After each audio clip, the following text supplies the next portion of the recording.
Comment choisir sa machine à yaourt glacé? Bonjour, je suis Fabien de la SARL Gris. Donc pour ceux qui ne nous connaissent pas, voilà, on fabrique des machines à yaourt glacé en France, d'accord? On est le seul constructeur de machines à yaourt glacé. Donc aujourd'hui, on va parler de ça. Le choix de la machine à yaourt glacé, c'est quelque chose qu'il ne faut pas prendre à la légère, d'accord? Moi, j'ai vu des concepts où les mecs, ils vous mettent une petite machine avec un petit truc, d'accord, une sorte de machine à graniter pour faire des yaourts glacés. Mais voilà, ce qu'il va falloir comprendre, c'est que le yaourt glacé, c'est quelque chose qui marche bien, c'est un concept qui marche bien. Et du coup, il y a besoin de puissance, d'accord? Un yaourt glacé, dans quoi ça sert, d'accord? Voilà, vous voyez, ça, c'est un pot de 300 ml. Et cette taille. Celui-là, ça va être un pot de 150 ml. Là, 120 ml. Et là, 100 ml. Ce qu'il faut prendre en compte, c'est la puissance de la machine. La machine, quand vous faites des yaourts glacés, que les gens servent, qu'il y a, mettons, 5, 6 personnes qui arrivent et qui prennent des trucs comme ça, bah, si vous n'avez pas la machine adaptée, ça va sortir liquide. D'accord? Donc ça, c'est quelque chose qu'il faut vraiment prévoir. Alors, si vous êtes une activité où vous avez un petit yaourt glacé parmi tant de choses, etc., d'accord? Là, c'est déjà moins important. Vous n'aurez pas besoin d'une machine puissante, d'accord? Par contre, moi, je vois, on a des clients qui sont spécialisés dans les yaourts glacés et là, du coup, ils ont besoin de puissance. Ils ont besoin de puissance parce que, je veux dire, quand vous commencez à débiter des coupes comme ça, 150 ml, d'accord? Une glace, pour vous donner un exemple, c'est 85 grammes. Quand une machine dit, tiens, je fais 180 portions à l'heure, c'est 180 portions de 85 grammes.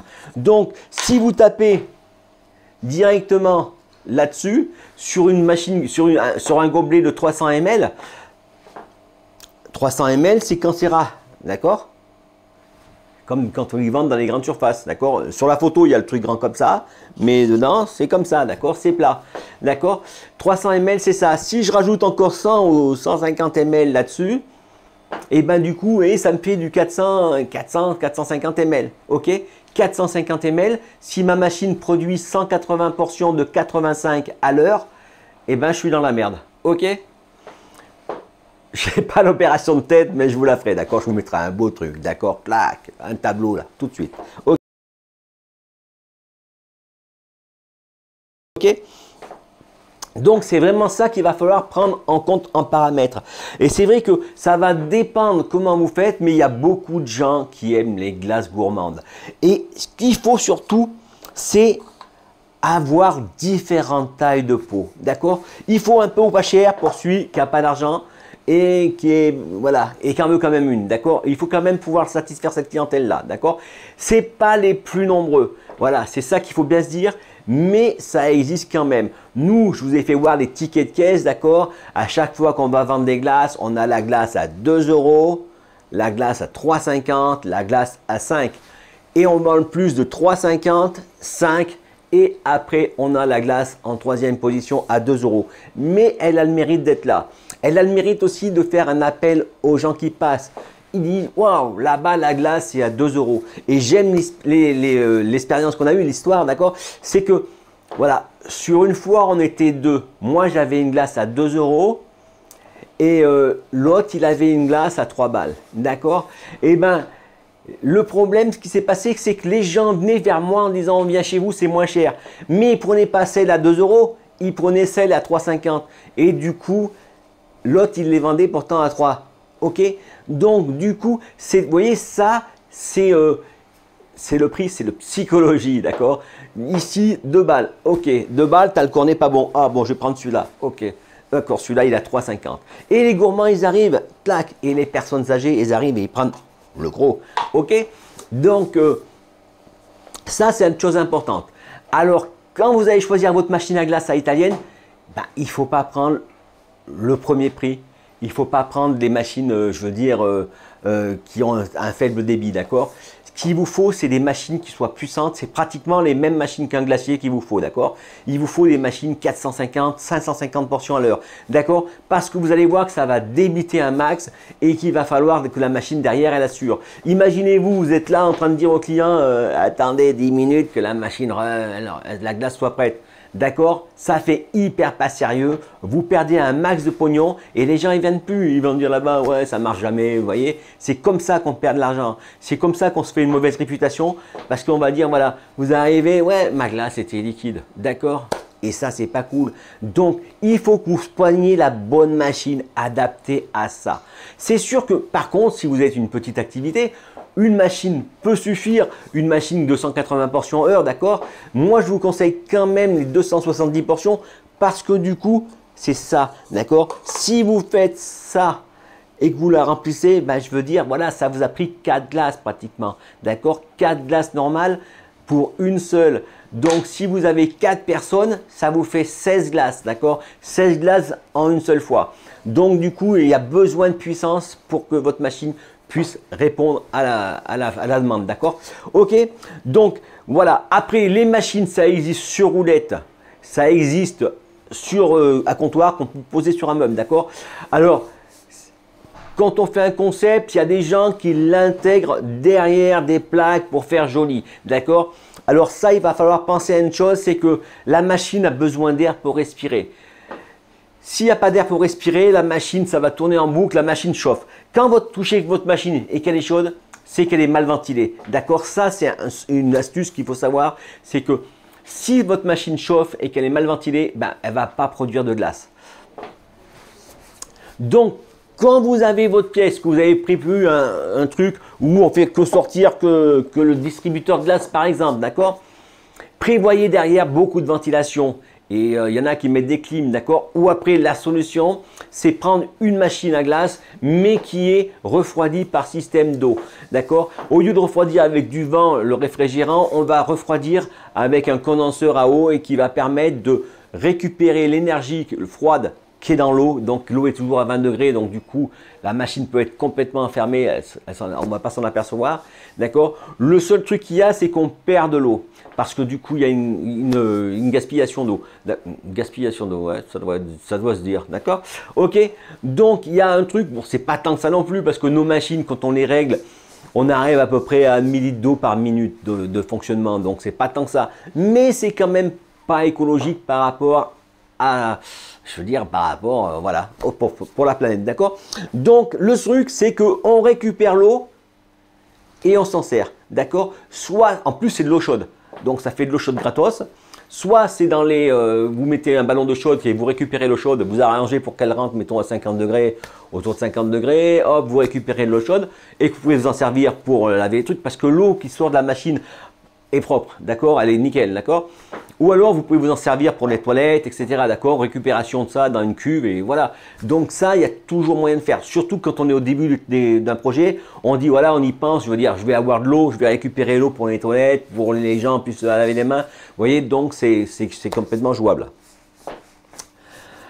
Après, les machines à glace sur roulette. Donc les machines à glace sur roulette, ça permet de les bouger. Donc quand on fait un concept yaourt, qu'on a les toppings là, et les machines dernières, bon ça c'est pas gênant, d'accord? Il n'y a pas besoin de bouger les machines. Sachez qu'une machine sur roulette est toujours mieux ventilée, donc elle sera plus performante qu'une machine de comptoir. Une machine de comptoir, vous voyez ça c'est une machine de comptoir, c'est tout serré dedans. Et du coup, la machine peut, si elle est un peu enfermée, elle peut avoir plus de mal qu'une machine comme celle-là qui est vraiment plus ventilée, d'accord? Alors pensez à un truc aussi, la machine quand vous la mettez, vous ne les collez pas contre le mur, d'accord? Il faut laisser ça derrière facilement, d'accord? Si vous mettez à ça du mur, vous allez perdre de la puissance. Votre machine sera moins puissante qu'elle est prévue pour, d'accord? Si vous l'enfermez comme là, c'est pareil, elle sera moins puissante que si ma machine est toute seule à cet endroit-là, d'accord? Si j'avais qu'une seule machine comme ça serait beaucoup plus optimal, d'accord? Alors, si vous n'avez pas le choix de place, ce qu'il faut faire, c'est prendre un modèle plus puissant qui va compenser la perte due à à l'espacement, d'accord? En gros, ça veut dire que si vous prenez une machine qui fait 550 portions à l'heure et que du coup vous l'enfermez, et ben vous allez vous taper dans les moitié dans les 250 portions à l'heure, d'accord? Ok, vous voyez, c'est comme ça qu'on arrive à récupérer.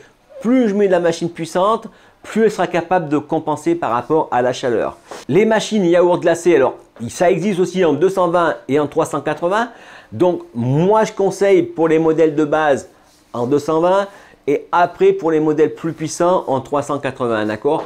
Le 380 c'est juste, il n'y a pas franchement de différence, d'accord? Je vous explique, d'accord? En gros, une machine qui fait 2000 watts, que ce soit en 380 ou en 220 mono, c'est 2000 watts, d'accord? Le seul truc, c'est par rapport à votre électricité. Si vous avez beaucoup de matériel, là, vous devez prendre du 380, d'accord? Si le matériel fonctionne en même temps, d'accord? Parce que si vous en avez un ça pour l'été, un pour l'hiver, un pour le printemps, et un, d'accord? C'est pas jouable, c'est pas gênant, d'accord?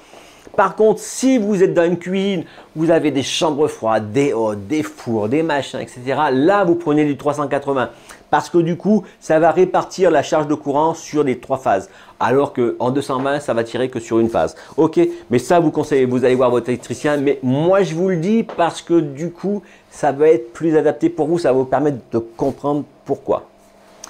Donc, des machines, il faut prendre des machines qui sont refroidies en haut, d'accord? Le produit est refroidi en haut. Nous, on a mis un système de compresseur en plus, rien que pour le froid du haut. Du coup, ça ne prend pas de la puissance d'une machine. Vous voyez, par exemple, une machine de comptoir, elle, on n'a pas de place dedans. Donc, du coup, on a un seul compresseur qui va faire le froid pour fabriquer la glace, mais qui va aussi prendre une partie de ce froid-là pour refroidir les bacs du haut, d'accord, et maintenir votre produit à 4 degrés.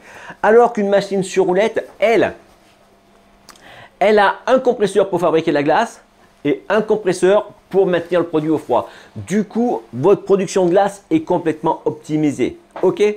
Voilà. Donc, j'espère que cette vidéo vous aura été utile. Vous avez bien compris que ça, si vous mettez ça dedans, il va falloir le remplir.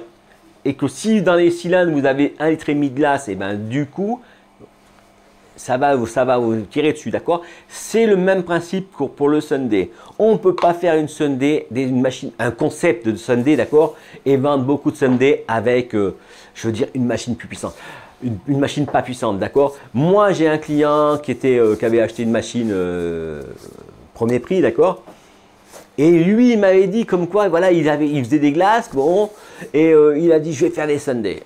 Et là, les gens sont arrivés, et là, il a dit, j'arrête des Sundae. D'accord? Il n'y a pas photo. Une machine, la puissance de la machine, c'est celle-là qui va calculer combien vous allez pouvoir passer de machin.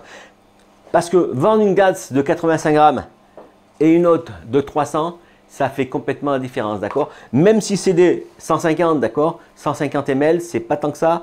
Et pourtant, regardez, 150 ml, vous avez bouffé la glace, d'accord? Donc, du coup, c'est absolument important de choisir une machine qui sera adaptée à votre activité. Donc, l'astuce, elle est là. Vous m'appelez. Mon téléphone, il s'affiche dessous, il est marqué dessus. Vous allez sur mon site, vous prenez un rendez-vous téléphonique, d'accord? Vous cliquez sur le bouton « Prendre un rendez-vous téléphonique ».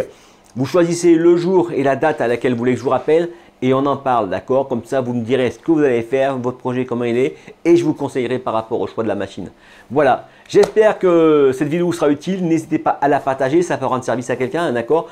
Dans les commentaires, dites-moi, vous, les yaourts glacés, quelle proportion vous faites, quel concept vous avez, d'accord? Parce que vous savez, il existe le concept. Je les mets derrière, je sers, les gens ils disent je veux ça, ça, ça, ça, ça. Il existe un autre concept où les gens ils se servent eux-mêmes, d'accord? Donc ils tirent les yaourts glacés, ils vont mettre les toppings et à la fin ils passent à la caisse. Clac! La gourmandise, d'accord? Mais c'est eux qui l'ont choisi. Ok, voilà. Allez, dites-moi dans les commentaires ce que vous en pensez et je vous dis merci pour le pouce bleu et à demain pour une prochaine vidéo.